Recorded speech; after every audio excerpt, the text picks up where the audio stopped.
Keşke öz kısmetim elimde olsa, ayrılık əzabda, zulümdə olsa. Bu yolun axırı ölümdə olsa, bu mənim seçtiğim yoldu bağışla. Bu da bir səhv idi, oldu bağışla. Seninle sonuncu görüşüm olanda, ağladın boynuma sen sarılanda. Kişiler ağlamaz biz ayrılanda, yaşardı gözlerim doldu bağışta. Bu da bir səhv idi, oldu bağışta. Bizi korkutmasın koy olan işler, ne deyir koy desin tanış bilişler. Telefon zengleri gizli görüşler, ömrümden illeri aldı bağışta. Bu da bir səhv idi, oldu bağışta.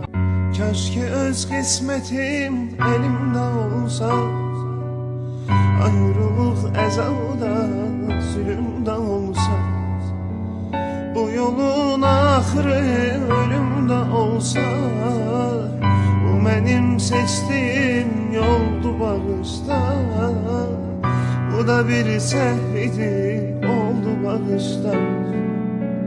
Seninle sonuncu görüşüm olanda, ağladın boynuma sen sarılanda. Kişiler ağlamaz biz ayrılanda, yaşardı gözlerim doldu bağışta. Bu da bir səhv idi, oldu bağışta.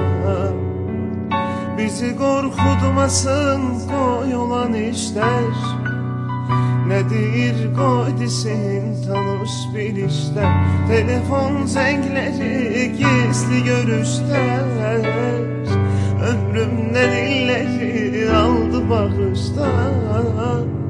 Bu da bir səhv idi, oldu bağışta. Keşke öz kısmetim elimde olsa, ayrılık əzabda, zulümdə olsa. Bu yolun axırı ölümdə olsa, bu mənim seçtiğim yoldu bağışla. Bu da bir səhv idi, oldu bağışla.